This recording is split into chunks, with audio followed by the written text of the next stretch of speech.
Kembali di Sapa Indonesia Malam, saudara, terkait dengan perkembangan kasus John K. yang melakukan dugaan pembunuhan dan juga bersama komplotannya. Saya ingin langsung menuju ke kriminolog FISIP Universitas Indonesia, Bakti Eko Nugroho. Tentu apresiasi juga kepada pihak kepolisian, terutama Polda Metro Jaya yang cepat mengungkap kasus ini. Meskipun juga kita harus tetap sadar bahwa ternyata premanisme yang luar biasa menggunakan senjata api, kemudian senjata tajam dengan orang yang banyak itu masih eksis, masih banyak dan masih terus harus diwaspadai. Bung Bakti Eko Nugroho, apa yang bisa Anda sampaikan di sini? Bung Aiman, terima kasih. Pertama-tama, ini bukan kekerasan yang pertama terjadi, yang kita hadapi dan ada di sekitar kita. Perlu kita sampaikan bahwa kekerasan dalam penyelesaian masalah adalah cara-cara yang bertentangan dengan prinsip kita, negara hukum.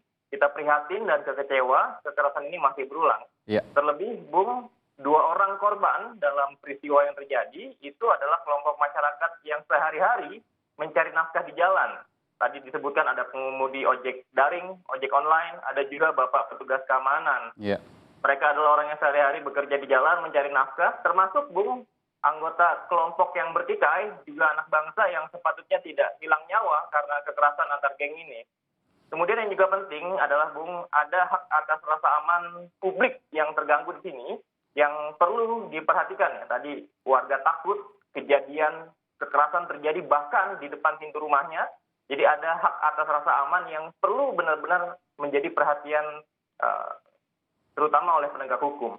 Mungkin itu, Bung, sebagai pengantar sebelum kita diskusi motif dan analisis pelaku yang lainnya. Kita tahu bahwa saat ini kita tengah dilanda wabah COVID-19 dan informasi ini mengejutkan kita karena seolah-olah energi bangsa semua tertuju pada penanganan COVID, lalu kemudian kita dikejutkan dengan adanya kelompok-kelompok preman yang masih eksis, yang masih ada. Dari sini kemudian bisa kita simpulkan bahwa jangan-jangan memang ada tingkat kriminalitas baru di tengah wabah pandemi, mungkin tidak terkait langsung dengan peristiwa ini, tapi ada hal yang lain. Adakah catatan di situ, Bung Bakti? Ya, April 2 bulan lalu ya, Bung, Polda Metro Jaya memang membuat satgas khusus untuk merespons kejahatan jalanan yang memang berdasarkan catatan kepolisian itu meningkat. Jadi Polda Metro Jaya memang membentuk satgas anti kejahatan jalanan dan satgas anti kekerasan, kalau saya tidak salah namanya. Jadi memang ini linear atau konsisten dengan data yang memang dimiliki oleh kepolisian itu sendiri. Ada tren yang meningkat yang menjadi concern atau kekhawatiran masyarakat. Ya, ini biasanya menggunakan apa? Kalau kejahatan jalanan menggunakan biasa mungkin alat seadanya, senjata tajam seadanya gitu ya, atau memang ada hal-hal khusus misalnya senjata api dan lain sebagainya?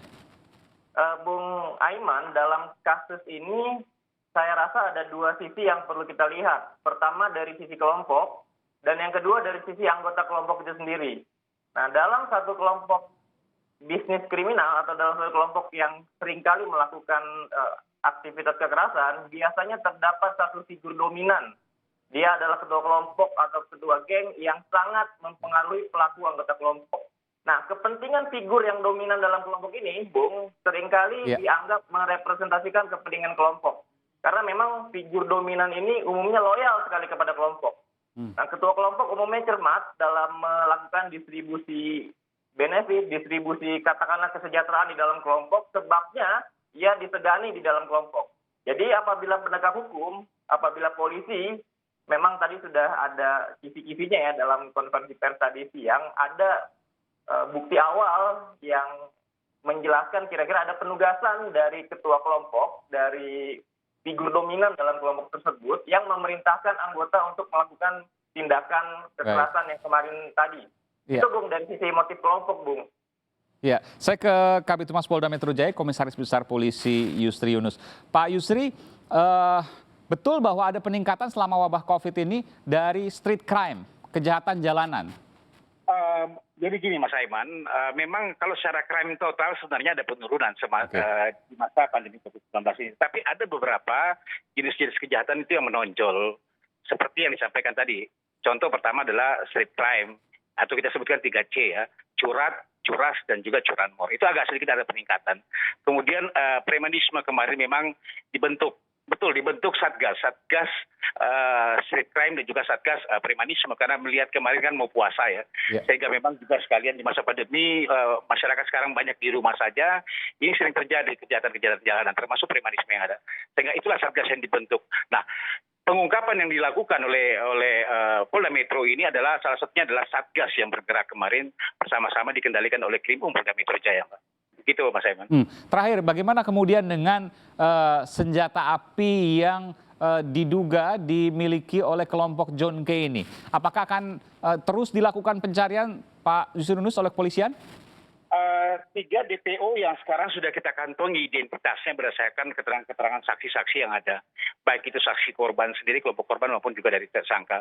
Memang ini 3 yang kita lakukan. Salah satunya adalah pemegang senjata. Ini kita lakukan pengejaran. Mudah-mudahan cepatnya kita bisa amankan ketiga. Baik.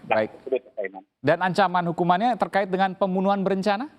340 ya. Di sini kita perkenalkan pertama pemufakatan jahat yang ada, kemudian 340 pembunuhan yang berencana. Juga ada di sini undang-undang darurat, Undang-Undang Nomor 12 Tahun 51 dan serta penganiayaan dan pengerusakan. Ancaman terberatnya adalah memang hukuman mati. Hukuman mati ancaman terberatnya. Terakhir Pak Yusri, ini kan John K ini masih dalam proses pembebasan bersyarat ya, artinya masih dalam tanggung jawab dari lapas, lembaga pemasyarakatan. Lalu bagaimana proses hukumnya? Artinya nanti akan berkoordinasi dengan Kemenkumham atau seperti apa? Tetap pasti itu kan memang ini berproses ya, berproses sementara yang bersangkutan dalam ini John K masih dalam pembebasan bersyarat. Kasus ini berjalan, ya domainnya adalah nanti dari teman-teman dari Menkumham itu berkoordinasi dengan kita. Tapi biasanya yang terjadi adalah misalnya kan masih ada 5 tahun ya, ke 2025 sudah. Oke, baik. Jadi ini adalah kasus baru yang mungkin nanti akan ditambahkan di sisa pembebasan bersyaratnya. Betul sekali. Baik. Terima kasih. Kepala Bidang Humas Polda Metro Jaya, sekali lagi apresiasi pada tim dari Polda Metro Jaya yang cepat mengungkap kasus ini. Pak Kabid Humas Polda Metro Jaya, Komisaris Besar Polisi Yusri Yunus, dan juga dari kriminolog FISIP Universitas Indonesia Bakti Nugroho. Terima kasih sekali lagi informasi yang telah diberikan di Sapa Indonesia Malam.